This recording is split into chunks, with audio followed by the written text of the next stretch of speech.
আসসালামু আলাইকুম ওয়া রাহমাতুল্লাহি ওয়া বারাকাতুহু। সম্মানিত শ্রোতা, রমজানের প্রথম দশক চলতেছে। আল্লাহ তাআলার পক্ষ থেকে আমরা এই দশকের মধ্যে রহমত কামনা করব। আল্লাহ তাআলার পক্ষ থেকে রহমত পাওয়ার জন্য কোরআন ও হাদিসে বিভিন্ন আমল ও গুণাবলীর কথা উল্লেখ করা হয়েছে। কিছু আমলের কথা আলোচনা করছি। প্রথমত তাকওয়া, আল্লাহ তাআলার ভীতি, এটা অর্জন করা। আল্লাহ তাআলা বলেন, নিশ্চয়ই আল্লাহ তাআলা মুত্তাকিদের সাথে আছেন। সূরা আন-নাহল 128 নম্বর আয়াত। আল্লাহ তাআলার অবাধ্যতা থেকে বেঁচে থাকা এবং তার নির্দেশ মেনে চলা রহমত লাভের উপায়। 2, কোরআন ও সুন্নাহ অনুযায়ী জীবন পরিচালনা করা। আল্লাহ তাআলা বলেন, এই কোরআন মুমিনদের জন্য পথ ও নির্দেশ ও রহমত। সূরা আন-নামল 77 নম্বর আয়াত।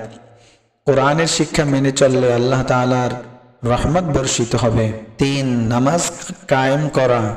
রাসূলুল্লাহ সাল্লাল্লাহু আলাইহি ওয়াসাল্লাম বলেছেন, নিশ্চয়ই বান্দার ও কুফরের মধ্যে পার্থক্য হলো নামাজ ত্যাগ করা। সহিহ মুসলিম 82 নম্বর হাদিস।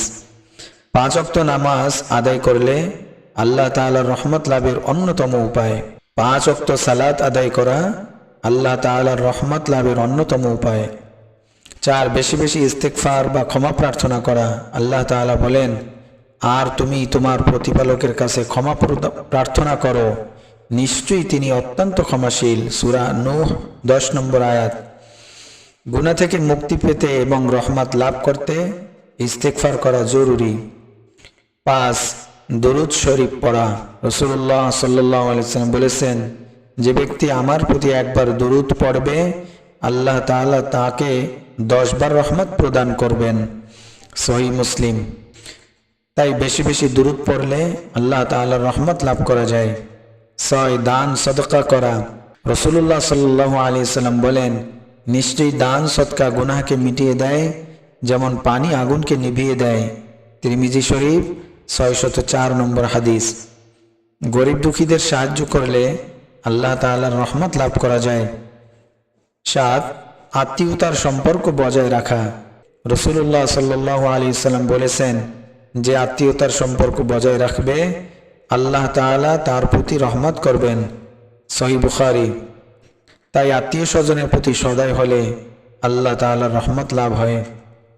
8, কষ্টে বা সংকটে ধৈর্য ধারণ করা।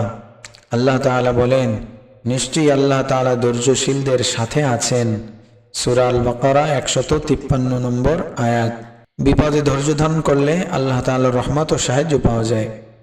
9, দোয়া করা।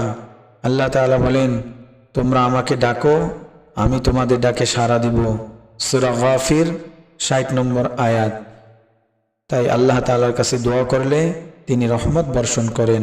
10, ভালো চরিত্র গঠন করা। রাসূলুল্লাহ সাল্লাল্লাহু আলাইহি ওয়াসাল্লাম বলেছেন, তোমাদের মধ্যে সর্বোত্তম ব্যক্তি হলো যার চরিত্র সর্বোত্তম। সহিহ বুখারী।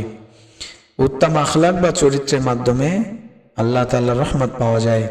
পরিশেষে আমরা আল্লাহ তাআলার রহমত লাভ করতে হলে কোরআন ও হাদিস অনুযায়ী জীবন পরিচালনা করতে হবে।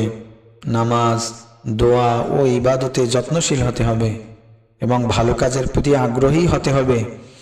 আল্লাহ তাআলা আমাদের সবাইকে তার রহমত লাভের তৌফিক দান করুন। আমিন। ওয়া আখিরু দাওয়ানা আলহামদুলিল্লাহি রাব্বিল আলামিন।